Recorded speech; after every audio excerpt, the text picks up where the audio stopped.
तो good evening everyone. जैसा आपको पता है, हम पिछली क्लास में मेंसुरेशन या फिर क्षेत्र मिति के कुछ कॉन्सेप्ट्स को पढ़ रहे थे। आपने कुछ कॉन्सेप्ट्स पढ़ लिए होंगे एंड कुछ कॉन्सेप्ट्स को हम आज पढ़ेंगे। तो आपने पिछली क्लास में कौन कौन से कॉन्सेप्ट पढ़े? आपने पिछली क्लास में पढ़ा होगा सर्वांगसम आकृतियों का क्षेत्रफल या फिर एरिया ऑफ कॉन्ग्रुएंट फिगर्स। इसमें आपने एक इंपॉर्टेंट प्रॉपर्टी पढ़ी होगी कि सर्वांगसम आकृतियों का क्षेत्रफल बराबर होता है या फिर समान होता है। लेकिन यह जरूरी नहीं है कि दो आकृतियों का क्षेत्रफल यदि बराबर है तो वह सर्वांगसम होगी। उदाहरण के तौर पे अगर मैं बात करूं, मान लीजिए कोई दो त्रिभुज है। त्रिभुज एक है पी क्यू आर और दूसरा त्रिभुज है मान लीजिए ए बी सी। दूसरा त्रिभुज है ए बी सी। तो आपने यह पढ़ा होगा कि अगर यह दोनों त्रिभुज सर्वांगसम है तो इन दोनों त्रिभुजों का क्षेत्रफल बराबर होगा। यह आपको पिछली क्लास में शुभम सर ने पढ़ाया होगा। तो चलिए अब इसी पे आधारित एक क्वेश्चन सॉल्व करते हैं जो आपको अपनी स्क्रीन पे दिख रहा होगा। आपको एक क्वेश्चन दिया हुआ है, दो त्रिभुज दिए गए हैं एबीसी और पी क्यू आर, और आपको त्रिभुज पी क्यू आर की ऊंचाई ज्ञात करनी है।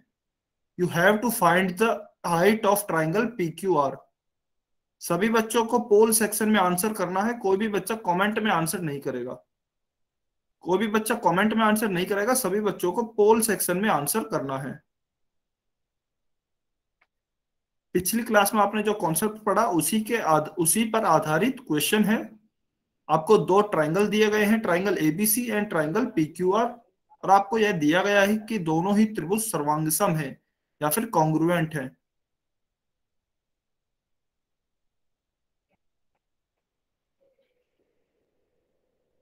सभी बच्चे पोल सेक्शन में आंसर करेंगे।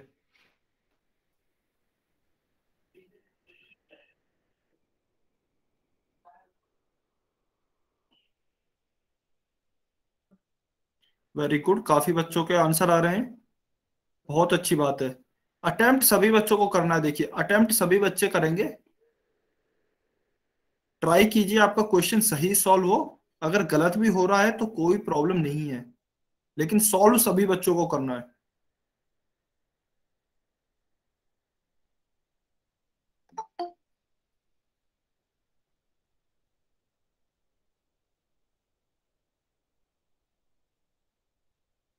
जो भी बच्चे हैंड रेज कर रहे हैं, आपका कोई डाउट है क्या?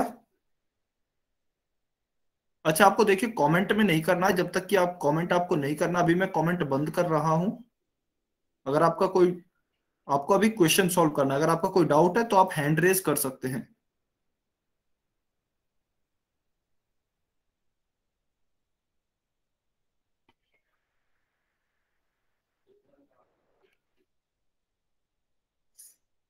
वेरी गुड, काफी बच्चों ने आंसर कर रहे हैं।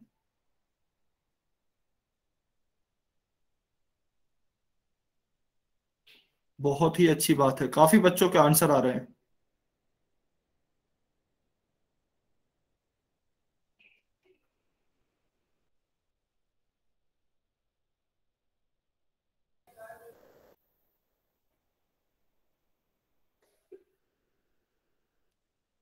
हमें त्रिभुज पी क्यू आर की ऊंचाई ज्ञात करनी है।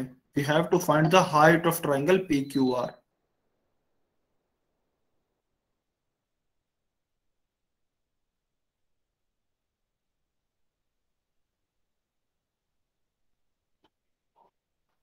7:10 हुई है, 1 मिनट और है आपके पास।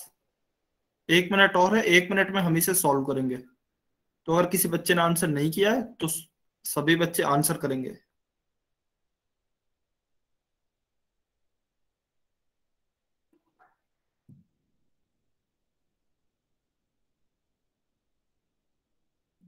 We have to find the height of triangle P Q R. हमें दो त्रिभुज दिए गए हैं और दोनों ही त्रिभुज हमें सर्वांगसम दिए गए हैं।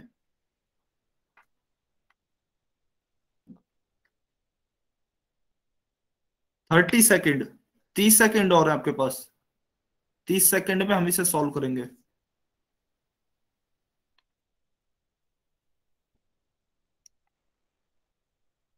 अगर किसी बच्चे ने आंसर नहीं किया है तो जल्दी से आंसर करें पोल सेक्शन में।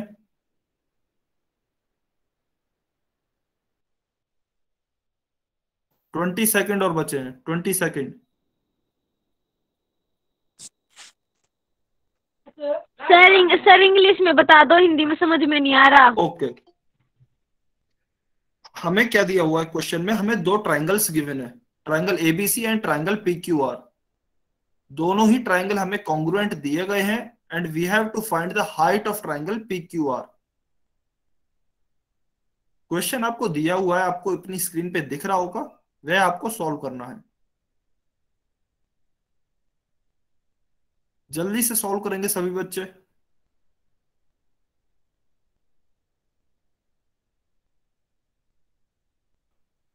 टेन सेकेंड और है, 10 सेकेंड बचे आपके पास, 10 सेकेंड रिमेनिंग।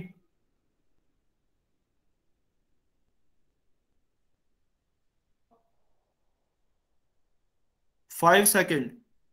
5, 4, 3, 2, 1। Times up. अभी मैं पोल सेक्शन बंद कर रहा हूं, अगर कोई बच्चा आंसर नहीं कर पाया है तो कमेंट सेक्शन में आंसर कर सकता है, लेकिन केवल वही बच्चा करेगा जिसने आंसर नहीं कर पाया है, जो कि पोल सेक्शन में आंसर नहीं कर पाया है। अगर आपने पोल सेक्शन में आंसर कर दिया है तो आपको कमेंट में आंसर करने की जरूरत नहीं है। तो देख के आपको क्वेश्चन क्या दिया है। आपको दो त्रिभुज दिए गए हैं, त्रिभुज एबीसी एंड त्रिभुज पी क्यू आर, और आपको यह दिया गया है कि दोनों ही त्रिभुज क्या है, सर्वांगसम है। सर आपकी आवाज नहीं आ रही। आवाज मेरी आ रही है, शायद आपके नेटवर्क प्रॉब्लम हो सकता है। तो अगर आप अपने घर पे एक ऐसी जगह पे चले जाइए जहां आपके नेटवर्क पूरे आते हों, जहां आपके नेटवर्क पूरे आते सर हों। आपकी स्क्रीन भी नहीं दिख रही। मेरी स्क्रीन भी दिख रही है, मेरी आवाज भी क्लियर आ रही है। आप अपनी घर की एक ऐसी जगह पे चले जाइए जहां नेटवर्क आते हो, शायद आपके नेटवर्क नहीं आ रहे होंगे। मेरी स्क्रीन भी दिख रही है। तो चलिए क्वेश्चन पे आते हैं। हमें दो ट्राइंगल दिए गए हैं, triangle ABC and triangle PQR, और दोनों ही त्रिभुज हमें सर्वांगसम दिए गए हैं। देखिए, त्रिभुज एबीसी का क्षेत्रफल हमें दिया गया है 40 सेंटीमीटर स्क्वायर। तो हमें त्रिभुज पीक्यूआर की ऊंचाई ज्ञात करनी है। मैं एक बार इंग्लिश में भी बता देता हूं। हमें दो ट्राइंगल्स गिवन है, triangle ABC and triangle PQR, and हमें यह दिया गया है कि दोनों ही ट्राइंगल क्या है, कॉन्ग्रुएंट है। और हमें एक ट्राइंगल एबीसी का एरिया दिया हुआ है 40 सेंटीमीटर स्क्वायर। तो हमें क्या फाइंड करना है, हमें ट्राइंगल पीक्यूआर की हाइट फाइंड करनी है। हमें ट्राइंगल पीक्यूआर की हाइट फाइंड आउट करनी है। तो देखिए, आपने अपनी लास्ट क्लास में एक प्रॉपर्टी पढ़ी होगी, आपने लास्ट क्लास में अपनी प्रॉपर्टी पढ़ी होगी कि अगर दो आकृतियां सर्वांगसम हैं या अगर दो शेप्स कॉन्ग्रुएंट हैं तो उनका एरिया या फिर क्षेत्रफल बराबर होता है। क्योंकि हमें देखिए यहाँ पे दिया गया है कि ये दोनों ही जो आकृति है, दोनों ही त्रिभुज है। सर आपकी आवाज नहीं आ रही। देखिए, मेरी आवाज आ रही है, सभी बच्चों को मेरी आवाज आ रही है शायद। तो अगर आपको आवाज नहीं आ रही है तो आप या तो थोड़ी देर वेट कीजिए, या फिर अगर आप रीजॉइन कर लीजिए, आप क्लास को छोड़ के रीजॉइन कर सकते हैं, अगर आपको आवाज और स्क्रीन दिखने में कोई दिक्कत आ रही है तो। ठीक है, या फिर आप कमेंट में लिख सकते हैं अगर आपको कोई प्रॉब्लम भी नहीं आ रही है तो देखिए, हमें दोनों ही त्रिभुज या फिर दोनों ही ट्राइंगल हमें कॉन्ग्रुएंट या फिर सर्वांगसम दिए गए हैं। तो मैं यहाँ पे लिख सकता हूँ त्रिभुज एबीसी सर्वांगसम है त्रिभुज पीक्यूआर के। यह हमें देखिए दिया गया है क्वेश्चन में। और हमने लास्ट क्लास में एक प्रॉपर्टी पढ़ी होगी आपने कि दो ट्राइंगल अगर सर्वांगसम है या फिर दो शेप्स अगर कोई कॉन्ग्रुएंट है तो उनके एरिया बराबर होते हैं। इसका मतलब क्या होगा, इसका मतलब यह होगा कि दोनों ही त्रिभुज के एरिया ऑफ ट्राइंगल एबीसी बराबर होगा एरिया ऑफ ट्राइंगल पीक्यूआर के। दोनों ही त्रिभुजों के एरिया या फिर क्षेत्रफल बराबर होंगे क्योंकि दोनों ही त्रिभुज सर्वांगसम है। अब देखिए, हमें त्रिभुज एबीसी का क्षेत्रफल कितना दिया हुआ है, 40 सेंटीमीटर स्क्वायर दिया गया है। तो त्रिभुज पीक्यूआर का भी क्षेत्रफल कितना हो जाएगा, त्रिभुज पीक्यूआर का क्षेत्रफल भी 40 सेंटीमीटर स्क्वायर हो जाएगा। और त्रिभुज पीक्यूआर के क्षेत्रफल में अगर देखिए मैं त्रिभुज देखूं तो मुझे बेस या फिर आधार कितना दिया हुआ है, 10 सेंटीमीटर दिया हुआ है। तो अगर मैं त्रिभुज पीक्यूआर में क्षेत्रफल का सूत्र लगाऊं तो क्या होगा, देखिए मैं इसे यहां पे लिख रहा हूं। एरिया ऑफ ट्राइंगल पीक्यूआर या फिर त्रिभुज पीक्यूआर के क्षेत्रफल का सूत्र क्या होगा, यह होगा 1/2 गुणा बेस गुणा हाइट, या फिर 1/2 गुणा आधार गुणा ऊंचाई। आधार मुझे दिया हुआ है देखिए 10 सेंटीमीटर, या फिर बेस मुझे दिया हुआ है 10 सेंटीमीटर, एंड मुझे हाइट फाइंड आउट करनी है या फिर ऊंचाई फाइंड आउट करनी है। और देखिए इस एरिया का मान मुझे दिया हुआ है 40 सेंटीमीटर स्क्वायर। ये हमने निकाला था क्योंकि दूसरे त्रिभुज का यह सर्वांग है, तो इसका क्षेत्रफल भी दूसरे त्रिभुज के क्षेत्रफल के बराबर होगा। तो देखिए हमें यहाँ से क्या मिल जाएगा, हमें यहाँ से आ जाएगा, अगर इस 2 को मैं यहाँ लेके जाऊं तो एक कितना हो जाएगा 10 × h बराबर हो जाएगा 40 × 2। और इसे मैं यहाँ आगे सॉल्व कर रहा हूं। 10 × h मेरा हो जाएगा 80। अगर h दोनों ही साइड में 10 से डिवाइड करूं, दोनों ही साइड अगर मैं 10 से डिवाइड करूं तो मेरा h का जो वैल्यू आएगी वो आएगी मेरी 8 सेंटीमीटर। जो मेरी h की वैल्यू आएगी वो आएगी मेरी 8 सेंटीमीटर या फिर 8 सेंटीमीटर। तो मेरा ऑप्शन कौन सा सही हो जाएगा, मेरा ऑप्शन बी ऑप्शन सही आंसर होगा। ऑप्शन बी मेरा बिल्कुल सही आंसर होगा। समझ सर में? हमारा सही था। बिल्कुल। अच्छा देखिए, अगर आपका आंसर सही है तो बहुत ही अच्छी बात है। आपको अनम्यूट करके नहीं बताना है, आपको अनम्यूट करके नहीं बताना है। अच्छा दोबारा बता दूं, ठीक है मैं एक बार दोबारा रिपीट कर देता हूं।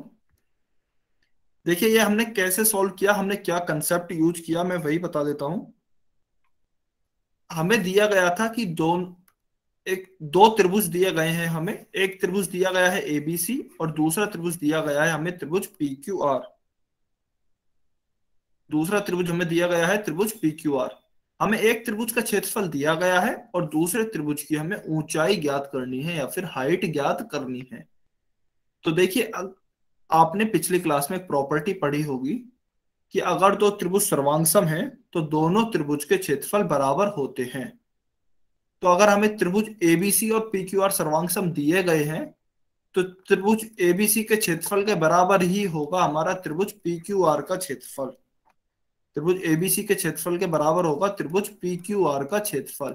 और एबीसी का क्षेत्रफल हमें 40 दिया हुआ है, तो पीक्यूआर का क्षेत्रफल भी हमारा 40 हो जाएगा। और फिर इसमें हमने सूत्र लगाया 1/2 गुणा आधार गुणा ऊंचाई का। 1/2 गुणा आधार गुणा ऊंचाई या फिर 1/2 इंटू बेस इंटू हाइट का हमने फॉर्मूला लगाया, जो कि होता है 40 के इक्वल, जो कि हमने अभी निकाला था। और यहां से हमने क्या किया, यहां से हमने h की वैल्यू फाइंड आउट की। सर आपकी आवाज नहीं आ रही। देखिए मेरी आवाज आ रही है, सभी बच्चों को मेरी आवाज आ रही है। अगर आपको आवाज नहीं आ रही है तो आप रिजॉइन कर सकते हैं, आप रिजॉइन कर सकते हैं। अगर आपको मेरी आवाज नहीं आ रही तो आप रिजॉइन कर सकते हैं, या फिर आप कहीं ऐसी जगह चले जाइए जहां नेटवर्क आते हो। ठीक है, तो इस तरह से हम इस क्वेश्चन को सॉल्व कर सकते हैं, इस तरह से हम इस क्वेश्चन को सॉल्व कर सकते हैं। सर इसका ए आंसर आएगा? नहीं, इसका यस बिल्कुल इसका ए आंसर आएगा।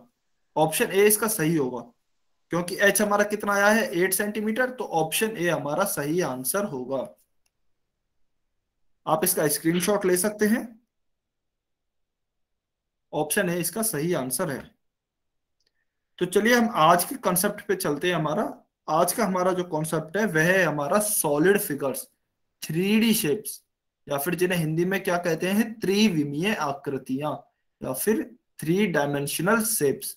तो देखिए ये क्या होती है, आपने 2D शेप्स के बारे में पढ़ा होगा, आपने 2D शेप्स के बारे में पढ़ा होगा कि जिनकी या तो लंबाई होती है, आपने 2D शेप्स के बारे में पढ़ा होगा जिनकी लंबाई और चौड़ाई होती है, जिनकी लंबाई और चौड़ाई होती है, लेकिन मोटाई या फिर ऊंचाई नहीं होती। मोटाई कहें या फिर ऊंचाई कहें वह नहीं होती। अगर मैं इंग्लिश में बोलूं तो वे शेप्स जिनकी लेंथ और ब्रेड्थ तो होती है, जिनकी लेंथ और ब्रेड्थ तो होती है, लेकिन थिकनेस या फिर हाइट नहीं होती, थिकनेस या फिर हाइट नहीं होती। अच्छा सभी बच्चे अपने आप को म्यूट पे रखेंगे, सभी बच्चे अपने आप को म्यूट पे रखेंगे, कोई भी बच्चा अनम्यूट नहीं करेगा, कोई भी बच्चा अपने आप को अनम्यूट नहीं करेगा। आपने 2D शेप्स के बारे में पढ़ा होगा, अगर किसी शेप में लंबाई और चौड़ाई है लेकिन उनकी ऊंचाई या फिर मोटाई नहीं है तो उन्हें हम 2D शेप्स कहते थे। 3D शेप्स किन्हें कहेंगे? अगर किसी शेप्स में लंबाई, चौड़ाई और ऊंचाई तीनों ही चीजें मौजूद हैं, तीनों ही चीजें हैं, अगर लेंथ भी है, ब्रेड्थ भी है और हाइट भी है, तो उसे हम 3D शेप या फिर त्रिविमीय आकृति कहेंगे। उदाहरण के तौर पे देखिए, आपने देखा भी होगा कि घन और घनाभ आपने शायद देखे होंगे कहीं ना कहीं। आपने घन और घनाभ को देखा होगा, जो इस प्रकार होता है जैसा मैं बना रहा हूं। जिस प्रकार से मैं बना रहा हूं, आपने, आई एम श्योर कि आपने कहीं ना कहीं अपने दैनिक जीवन में इस तरह की आकृति देखी होगी। तो इस तरह की आकृतियों को हम क्या कहते हैं? 3D shape. आपने इस तरह की आकृति देखी होगी। अगर मैं इस आकृति में बात करूं तो देखिए, यह इसकी लंबाई हो गई है, यह इसकी लंबाई हो गई, नीचे यह इसकी चौड़ाई हो गई, और देखिए यह इसकी कुछ ऊंचाई हो गई। इसकी अगर मैं बात करूं, इसकी अगर मैं बात करूं तो इसकी कुछ ऊंचाई हो गई। तो लंबाई, चौड़ाई और ऊंचाई, इनमें तीनों ही चीज है, तो इसलिए हम इसे 3D शेप या फिर त्रिविमीय आकृति कह सकते हैं। जैसा कि आपको अपनी स्क्रीन पर डेफिनेशन दिख रही होगी, वह सभी आकृतियां जिनकी 3 विमाएं, लंबाई, चौड़ाई और ऊंचाई होती हैं, उन्हें त्रिविमीय आकृतियां कहते हैं। तो देखिए, अगर मैं उदाहरण के तौर पे बात करूं तो उदाहरण के तौर पे क्या क्या आएगा? इस तरह का एक घनाभ हो गया जिसकी कुछ लंबाई, चौड़ाई और ऊंचाई होगी, तो यह हमारा एक 3D शेप हो जाएगी। या फिर अगर मैं कुछ मेन या फिर जो हम पढ़ने वाले हैं 3D शेप्स, उनके बारे में बात करूं तो देखिए, इस तरह की आकृति को हम घनाभ कहेंगे।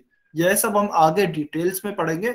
अभी जस्ट आपको बताया जा रहा है कि कौन कौन सी आकृतियां 3D शेप्स होती हैं। तो इस तरह की आकृति को हम घनाभ कहते हैं। अगर देखिए, अभी तो आपको दिख रही होगी यह कुछ आकृति लंबाई में ज्यादा है, इसकी लंबाई बहुत ज्यादा है। लेकिन अगर किसी आकृति की लंबाई, चौड़ाई या फिर ऊंचाई बराबर कर दी जाए, लंबाई, चौड़ाई और ऊंचाई अगर किसी क्यूबॉइड की बराबर कर दी जाए, तो उसे हम घन कहते हैं, या फिर इंग्लिश में उसे हम क्यूब कहते हैं। इसी तरह से होता है हमारा बेलन या फिर सिलेंडर, यह भी एक 3D शेप होती है।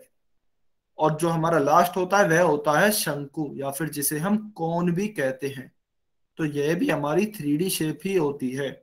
इनके बारे में हम देखिए डिटेल में आराम से पढ़ेंगे, लेकिन अभी के लिए आपको यह पता होना चाहिए कि कौन सी शेप्स 2D शेप्स होती हैं और कौन सी शेप्स 3D शेप्स होती हैं।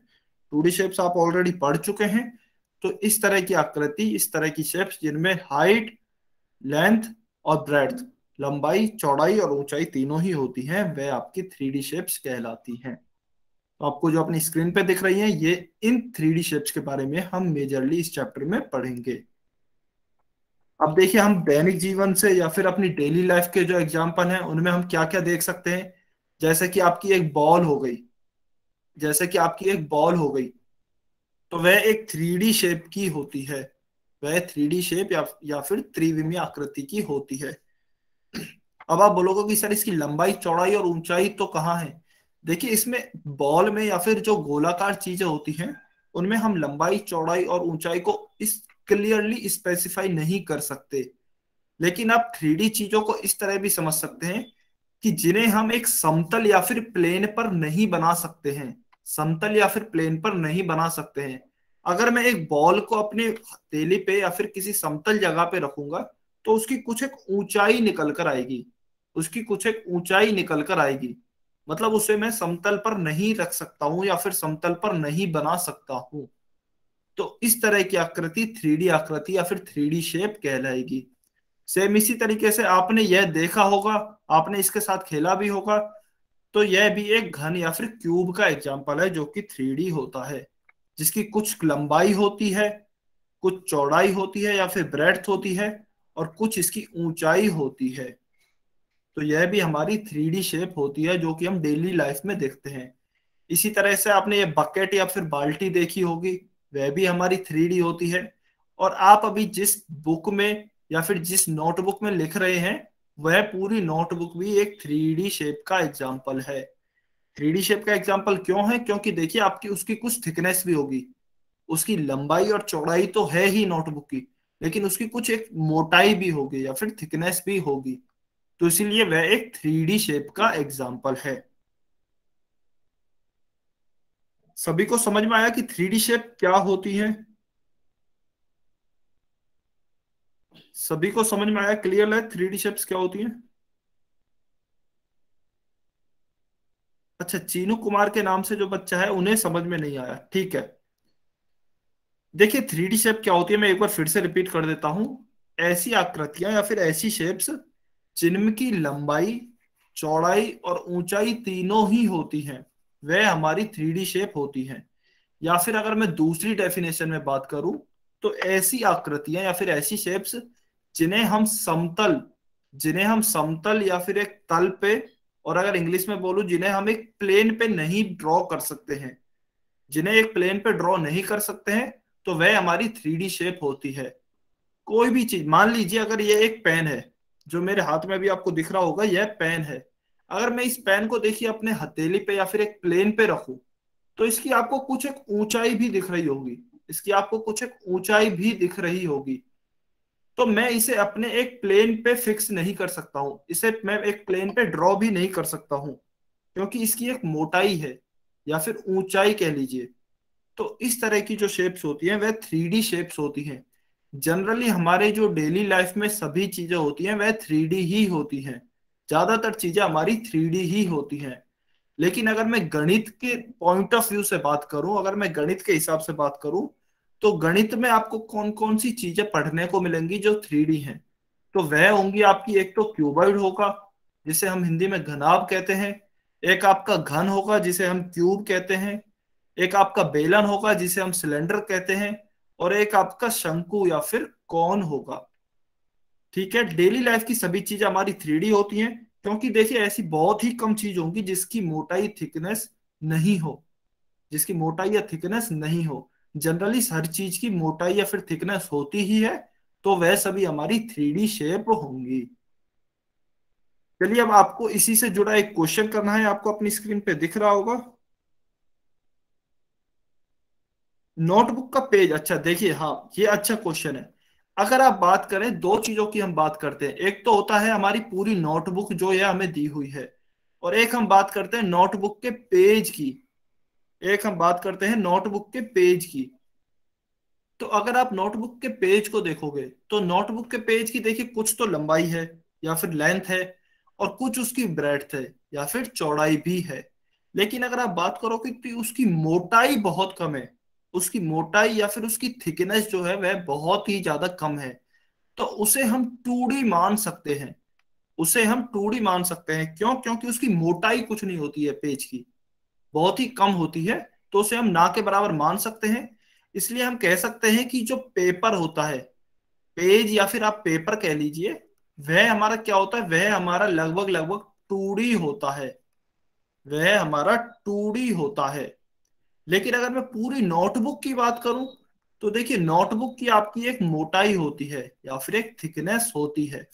जैसा कि आप अगर इस नोटबुक में देख सकते हैं, जो आपको अपनी स्क्रीन पे दिख रही होगी, तो आपको देखिए यह जो चीज है, यह जो चीज है, यह इसकी मोटाई या फिर थिकनेस होती है, यह इसकी मोटाई या थिकनेस होती है।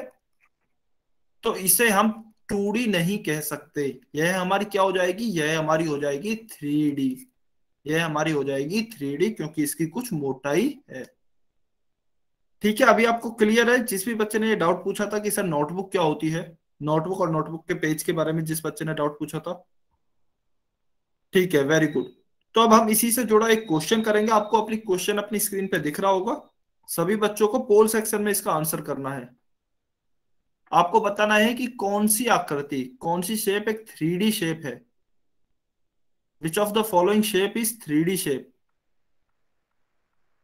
सभी बच्चों को पोल सेक्शन में आंसर करना है। आपको 4 शेप्स दी हुई हैं, आपको यह बताना है कि कौन सी आकृति या फिर कौन सी शेप 3D शेप है। बहुत ही आसान क्वेश्चन है, बहुत ही आसान क्वेश्चन है। Which of the following shape is a 3 dimensional shape? Attempt सभी बच्चों को करना है, ये वाला क्वेश्चन किसी बच्चे का गलत नहीं होना चाहिए। सभी बच्चों को अटेम्प्ट करना है, क्योंकि जस्ट अभी पढ़ा है और यही उदाहरण हमने लिया था।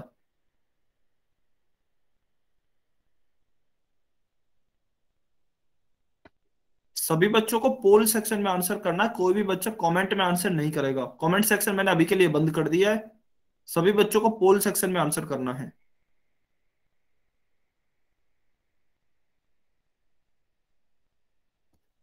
वेरी गुड, काफी बच्चों के आंसर आ रहे हैं। आंसर सभी बच्चों को करना है। अभी भी लगभग 15 बच्चे हैं जिन्होंने आंसर नहीं किया है। सभी बच्चों को आंसर करना है। 30 सेकेंड्स है आपके पास, 30 सेकेंड्स और हैं, 30 सेकेंड्स और हैं।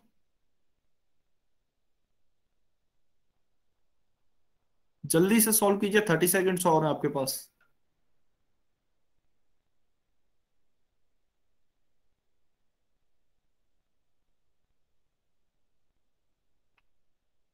टेन सेकेंड 10 सेकेंड में हम इसे सॉल्व करेंगे। अगर किसी बच्चे ने आंसर नहीं किया है तो वो जल्दी से आंसर करे पोल सेक्शन में।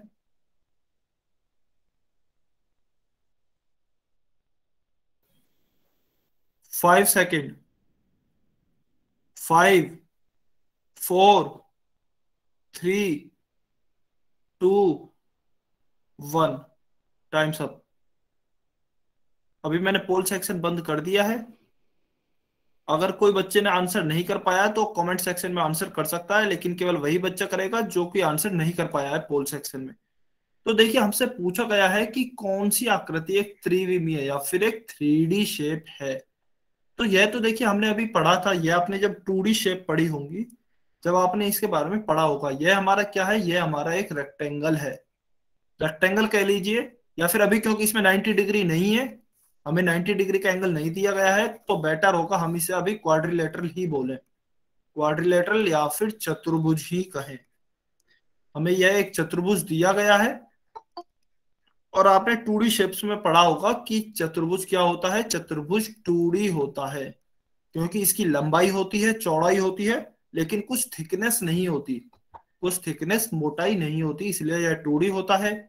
सेम यह भी हमारा देखिए एक चतुर्भुज है, क्योंकि इसमें भी 4 ही भुजाएं हैं, तो यह भी हमारा क्या होगा, यह भी हमारा 2D शेप ही होगी, यह भी हमारी 2D शेप ही होगी। यह ऑप्शन सी में हमें एक ट्राइंगल दिया गया है या फिर एक त्रिभुज दिया गया है।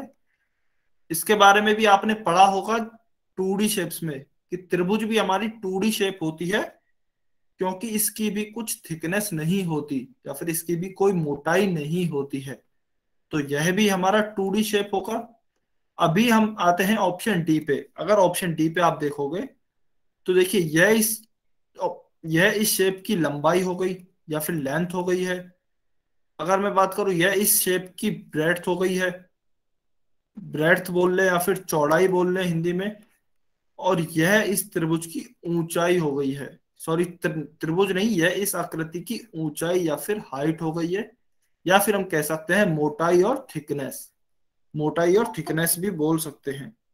तो क्योंकि ऑप्शन डी में हमें तीनों ही चीजें मिल रही हैं, लंबाई भी है, चौड़ाई भी है और ऊंचाई या मोटाई भी है, तो ऑप्शन डी हमारा सही आंसर होगा, क्योंकि यही एक ऑप्शन है जो कि 3D शेप है, जिसमें कि हमें तीनों चीजें मिल रही हैं, लेंथ भी, ब्रेड्थ भी एंड थिकनेस भी। तो यह हमारी 3D शेप होगी, तो ऑप्शन डी हमारा सही आंसर होगा। तो चलिए आज का हम दूसरा कॉन्सेप्ट पढ़ते हैं, घनाभ, या फिर जिसे क्या कहते हैं, क्यूबॉइड। अभी हमने पढ़ा था, अगर आपको ध्यान हो तो मैंने 3D में कुछ आपको एग्जांपल्स बताए थे, यह आपने एग्जांपल्स देखे थे। तो इसमें हमने देखा था कि जो सबसे पहला जो 3D का एग्जांपल था वही था घनाभ या फिर क्यूबॉइड। तो इसे हम एक एक 3D शेप को डिटेल में पढ़ेंगे। तो सबसे पहले हम घनाभ से स्टार्ट करते हैं या फिर क्यूबॉइड से स्टार्ट करते हैं कि आखिर क्यूबॉइड होता क्या है। तो देखिए क्यूबॉइड क्या होता है, यह एक ऐसी त्रिविमीय बंद आकृति है जिसके 6 आयताकार फलक होते हैं। अगर मैं इंग्लिश में बोलूं तो क्यूबॉइड एक ऐसी क्लोज शेप है जिसके 6 रेक्टेंगुलर फेसेस होते हैं, जिसके 6 रेक्टेंगुलर फेसेस होते हैं। वो कौन कौन से होते हैं, तो देखिए आपको एक आकृति या फिर शेप दिख रही होगी अपनी स्क्रीन पे, इसे हम क्यूबॉइड बोलते हैं, इसे हम क्यूबॉइड या फिर घनाभ कहते हैं। तो देखिए इसके 6 रेक्टेंगुलर फेसेस कौन कौन से हैं, जो आकृति, जो हमें डेफिनेशन में दिया गया है कि इसके 6 आयताकार फलक होते हैं, वह कौन कौन से हैं। तो देखिए आप समझने की कोशिश कीजिए। एक तो हो गया यह नीचे वाला, एक तो हो गया है नीचे वाला शेप, एक हो गया है बिल्कुल इसके अपोजिट ऊपर वाला, एक बिल्कुल ही नीचे वाला और एक बिल्कुल ही ऊपर वाला। तो 2 फेस तो ये हो गए। तीसरा फेस हो गया है साइड वाला, तीसरा फेस हो गया आपका साइड वाला, और चौथा फेस हो गया आपके उसके सामने वाला। तीसरे के बिल्कुल सामने वाला हो गया है आपका चौथा फेस। और देखिए पांचवा और छठा फेस दोनों यही है, ये दोनों फेस आगे पीछे हैं, यह दोनों फेस आगे पीछे हैं। यह साहिल खान के नाम से जो भी बच्चा है, साहिल खान, अच्छा ठीक है। आवाज कट रही है शायद, देखिए आपको शायद मेरी आवाज क्लियर आ रही है सभी बच्चों को, लेकिन अगर आपको आवाज कट के आ रही है तो आप अपनी ऐसी जगह पे चले जाइए जहां नेटवर्क अच्छा होता हो, या फिर आप रिजॉइन कर लीजिए, आप क्लास को दोबारा से ज्वाइन कर लीजिए, ठीक है। तो देखिए हम पढ़ रहे थे क्यूबॉइड या फिर घनाभ के बारे में। हमने पढ़ा कि इसके 6 फलक होते हैं, 6 फलक या फिर 6 फेसेस होते हैं। इंग्लिश में फलक को हम फेसेस कहते हैं। तो कैसी होती है आखिर, देखिए क्यूबॉइड की शेप, अगर मैं रियल लाइफ की बात करूं तो आपने इस तरह का एक क्यूबॉइड देखा होगा जैसा आपको अपनी स्क्रीन पे दिख रहा है, जैसा आपको अपने कैमरे पे, सॉरी स्क्रीन पे दिख रहा है। मैं 1 मिनट इस स्क्रीन को प्रेजेंट करना बंद कर देता हूं जिससे कि आप अच्छे से देख पाएंगे, जिससे कि आप अच्छे से देख पाएंगे। अभी सभी बच्चों को दिख रहा होगा। तो देखिए कुछ इस तरह से होता है क्यूबॉइड, कुछ इस तरह से होता है क्यूबॉइड। तो इसके 6 रेक्टेंगुलर जो फेस होते हैं, जो 6 रेक्टेंगुलर फेस होते हैं उन्हें आप आसानी से समझ सकते हैं। देखिए पहला होता है यह सामने वाला, पहला होता है यह सामने वाला, और इसके जो जस्ट पीछे होता है, जो भी मैं घुमा रहा हूं, यह होता है देखिए दूसरा वाला फेस, यह होता है दूसरा वाला फेस। तीसरा होता है इसके ऊपर वाला, फोर्थ होता है इसके नीचे वाला, फिफ्थ होता है इसके साइड वाला, और सिक्स्थ होता है इसके ये साइड वाला। तो टोटल 6 फेसेस होते हैं। और आप अगर देखेंगे तो देखिए ये रेक्टेंगुलर हैं, सारे ही इसके फेसेस रेक्टेंगुलर हैं, या फिर अगर हिंदी में मैं कहूं तो आयताकार हैं। 6 की 6 फेसेस इसके आयताकार हैं, और क्योंकि यह एक पूरी बंद आकृति होती है इसलिए हम इसे क्यूबॉइड या फिर घनाभ कहते हैं। अगर देखिए अगर मैं दूसरे एग्जाम्पल की बात करूं तो सबसे अच्छा एग्जाम्पल है, आप जिस कमरे में बैठे हैं, आप जिस कमरे में बैठे हैं वह एक घनाभ की आकार का है, वह एक घनाभ के आकार का है। तो आपके घनाभ के आकार के देखिए फलक क्या क्या हो जाएंगे आपके कमरे में। आपकी चारों तो दीवारें हो जाएंगी, चारों दीवारें आपके चारों फलक की तरह होंगे, और एक आपकी छत, और एक आपकी जो जमीन या फिर समतल होता है। हाँ मेरी स्क्रीन चली गई है बिल्कुल, अभी आपको स्क्रीन नहीं दिख रही होगी क्योंकि अभी मैं समझा रहा हूं आपको घनाभ, थोड़ा आपको फील आ जाए, एक समझ में आ जाए कि आखिर घनाभ होता क्या है, इसलिए अभी स्क्रीन आपको थोड़ी देर में दिख जाएगी। आप घनाभ को समझने की कोशिश कीजिए कि घनाभ आखिर होता क्या है। तो अगर आप जिस कमरे में बैठे हैं उसे आप घनाभ मान सकते हैं।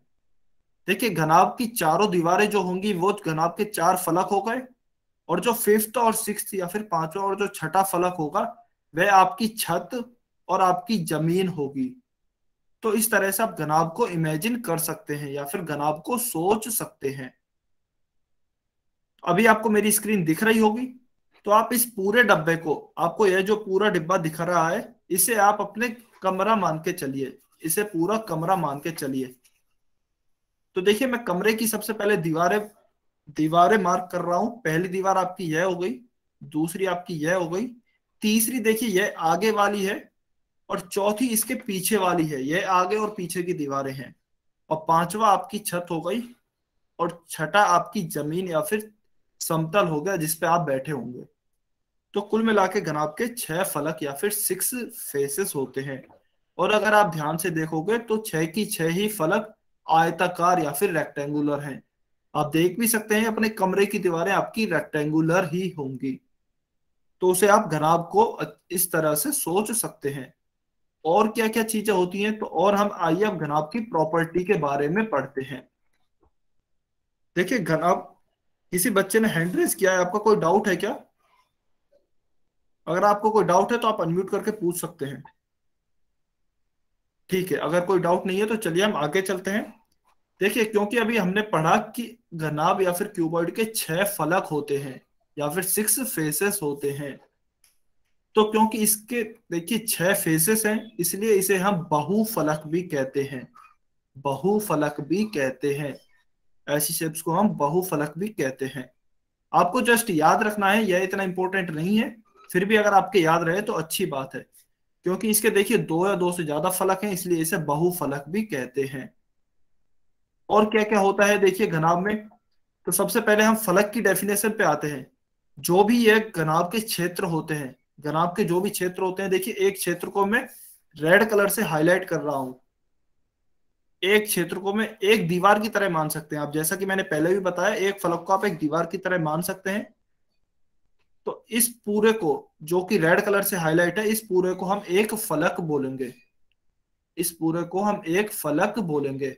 आप ऐसे इमेजिन कर सकते हैं, अपने कमरे की एक दीवार को एक फलक बोला जाता है।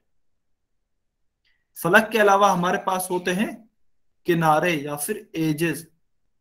अगर मैं आपके कमरे के हिसाब से बात करूं, तो आपके कमरे की 2 दीवारें जिस भी किनार जहां भी मिलती हैं, आपके कमरे की 2 दीवारें जहां भी मिलती हैं, उसे किनारा या फिर एज कहते हैं।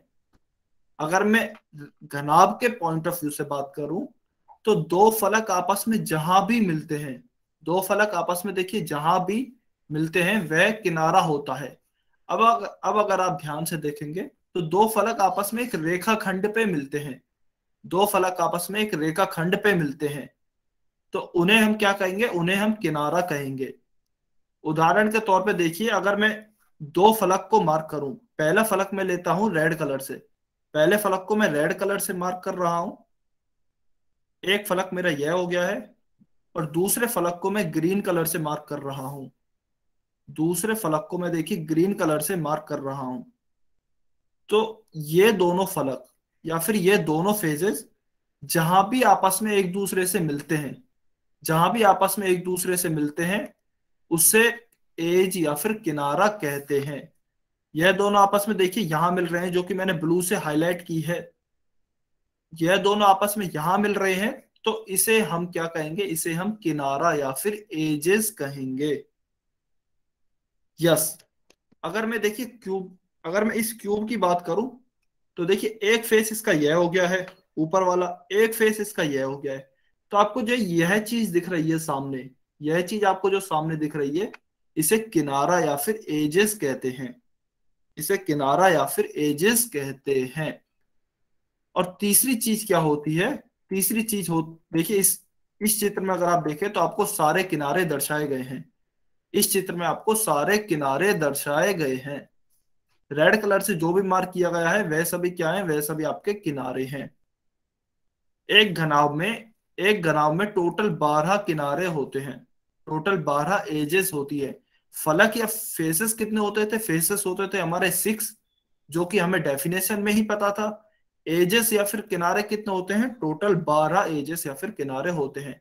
आइए इन्हें हम गिन भी लेते हैं। देखिए, अगर मैं इन्हें गिनना चाहूं, तो 1, 2, 3 और 4, ये मेरे 4 किनारे हो गए। फिर अगर मैं छत की बात करूं, देखिए, तो 5th, 6th, 7th और 8th, 8 ये किनारे हो गए। और अगर मैं जमीन या फिर जिस समतल पे, जिस प्लेन पे आप बैठे हैं उसकी बात करूं, तो 9th, 10th, 11th और 12th।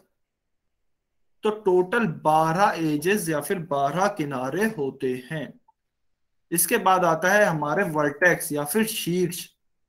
शीट्स क्या होते हैं? देखिए, अगर 3 किनारे किसी एक बिंदु पे मिलते हैं, अगर 3 किनारे किसी एक बिंदु पे मिलते हैं, तो वह शीट्स या फिर वर्टेक्स कहलाता है।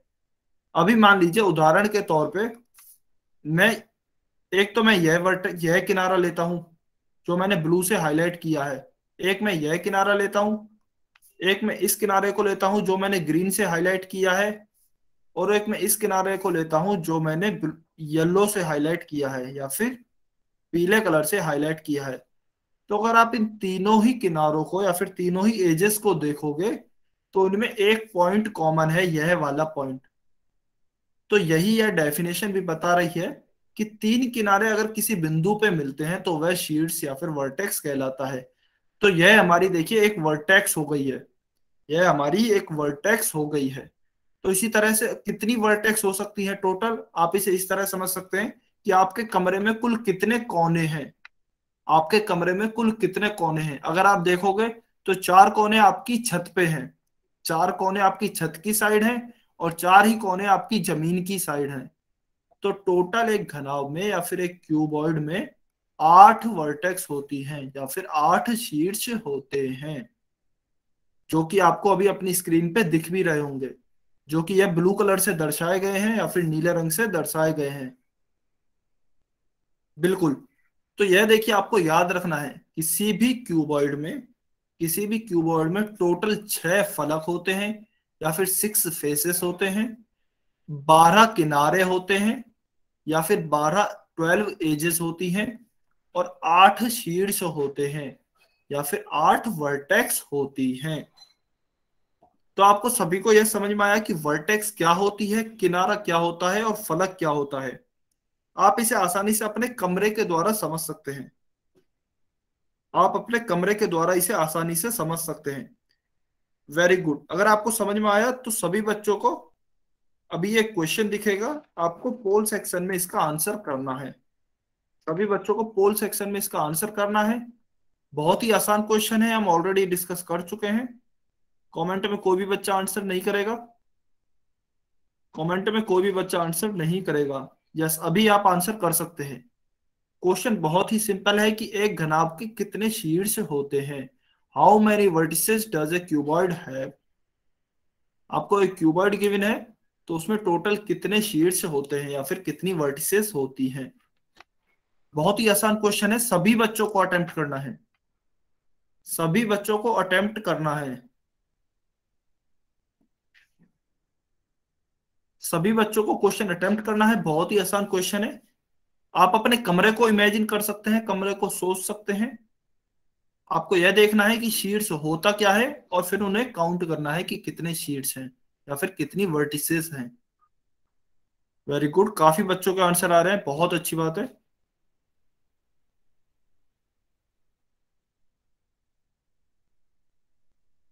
You have to tell the total number of vertices in a cuboid.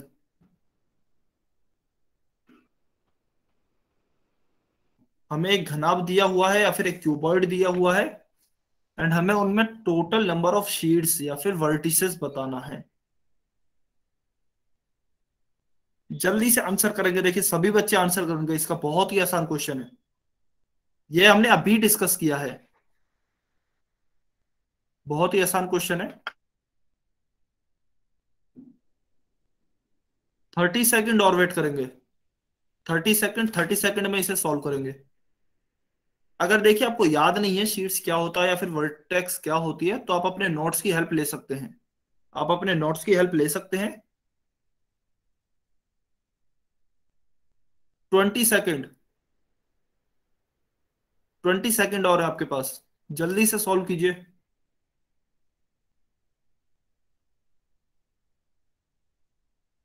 10 second, 10 second. अगर किसी बच्चे ने आंसर नहीं किया तो जल्दी से पोल सेक्शन में आंसर करें। 10 सेकंड और है आपके पास।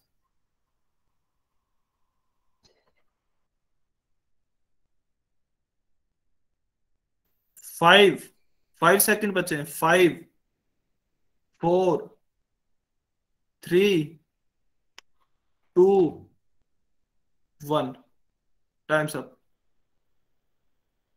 तो अगर किसी बच्चे ने आंसर नहीं किया है तो वो कमेंट में अब आंसर कर सकता है, अगर कोई बच्चा आंसर नहीं कर पाया है तो देखिए ये अभी जस्ट हमने डिस्कस किया था। तो हमने से पूछा गया है कि एक घनाभ के कितने शीर्ष होते हैं या फिर how many vertex does a cuboid have. तो हमने अभी देखा था कि जहां भी 3 किनारे आपस में एक दूसरे को काटते हैं या फिर एक दूसरे से मिलते हैं वह एक वर्टेक्स कहलाता है, वह एक वर्टेक्स कहलाता है। जैसा कि आपने अभी देखा था इस चित्र में, हमारे एक क्यूबॉइड में टोटल 8 वर्टेक्स होते हैं, जो कि देखिए नीले कलर से दिखाया गया है, जो कि यहाँ पे नीले कलर से दिखाया गया है। और वर्टेक्स को हमने कैसे समझा था? वर्टेक्स को आप ऐसे भी समझ सकते हैं, आपके कमरे के कोने, आप जिस कमरे में अभी बैठे हैं उसके कोने। तो 4 कोने आपकी छत पे हो गए एंड 4 कोने आपकी जमीन पे या फिर आपके प्लेन पे हो गए जिसपे आप अभी बैठे हैं। तो एक वर्टेक्स में टोटल 8 कोने होते हैं या फिर 8 वर्टिसेस होती हैं। तो ऑप्शन बी हमारा सही आंसर होगा। ऑप्शन बी हमारा इस क्वेश्चन का सही आंसर होगा। या फिर अगर इसमें देखिए मैं दोबारा मार्क करना चाहूं तो देखिए, एक ये हो गया, दूसरा हमारा यह हो गया है, तीसरा हमारा यह हो गया, फोर्थ हमारा यह हो गया, फिफ्थ कॉर्नर ये है, सिक्स्थ कॉर्नर यह है, सेवंथ कॉर्नर यह है एंड एट्थ कॉर्नर हमारा यह है। तो टोटल 8 वर्टिसेस या फिर 8 शीट्स हो गए। तो ऑप्शन बी हमारा इसका सही आंसर है। चलिए अब नेक्स्ट क्वेश्चन आपको दिख रहा होगा अपनी स्क्रीन पे। आपको यह बताना है कि इस घनाभ में हरे रंग से क्या दर्शाया गया है। इस घनाभ में हरे रंग से क्या दर्शाया गया है? फलक हैं वो, किनारे हैं, शीर्ष हैं या फिर बिंदु हैं? इंग्लिश में अगर मैं बोलूं तो आपको एक क्यूबॉइड दिया हुआ है, उसमें आपको ग्रीन कलर से जो मार्क किया हुआ है वह क्या है? ग्रीन कलर से जो आपको मार्क किया गया है वह क्या है? फेसेस हैं, एजेस हैं, वर्टेक्स हैं या फिर पॉइंट्स हैं? इसके बारे में भी हमने पढ़ा था। देखिए क्वेश्चन बहुत ही आसान है, इन पे टफ क्वेश्चन नहीं बनते हैं, टफ क्वेश्चन नहीं आते हैं इस टॉपिक से, बहुत ही आसान क्वेश्चन आते हैं। और इसी टाइप के क्वेश्चन आएंगे जिस टाइप के आपको दिखाए गए हैं स्क्रीन पे, जिस टाइप के आपने सॉल्व किए हैं उसी टाइप के क्वेश्चन आएंगे। सभी बच्चे आंसर करेंगे एंड ये वाला किसी बच्चे का गलत नहीं होना चाहिए, क्योंकि हम ये ऑलरेडी डिस्कस कर चुके हैं बहुत अच्छे से। हम ऑलरेडी ये बहुत अच्छे से डिस्कस कर चुके हैं कि फेसेस क्या होते हैं, एजेस क्या होती हैं और वर्टेक्स क्या होती हैं। तो कोशिश कीजिए यह सभी बच्चों का सही होना चाहिए, यह सभी बच्चों का सही होना चाहिए। वेरी गुड, काफी बच्चों के आंसर आ रहे हैं। अगर आपको देखिए याद नहीं है कि फेसेस क्या होते थे, एजेस क्या होती थी, तो आप नोट्स की हेल्प ले सकते हैं। आप डेफिनेशन देखने के लिए नोट्स की हेल्प ले सकते हैं।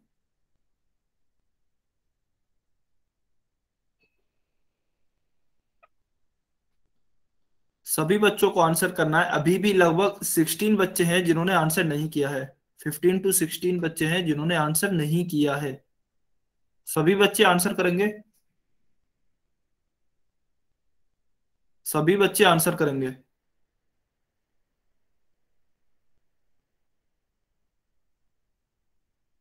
वेरी गुड, काफी बच्चों के आंसर आ रहे हैं, वेरी गुड।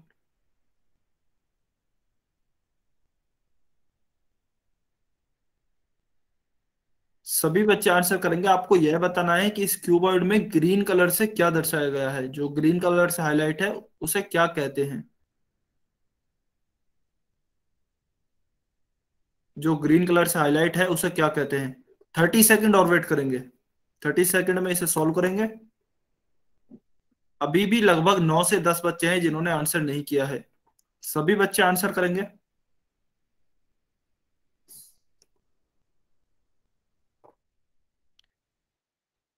20 सेकंड, 20 सेकंड और है।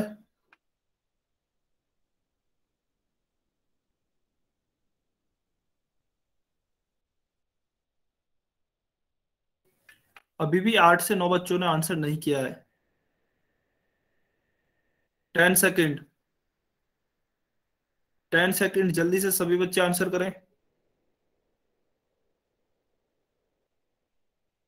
5 सेकंड, 5, 4, 3, 2, 1, टाइम्स अप। तो देखिए अभी पोल सेक्शन मैंने बंद कर दिया है। अभी आप कमेंट में आंसर कर सकते हैं, लेकिन केवल वही बच्चा करे जिसने आंसर पोल सेक्शन में नहीं किया है।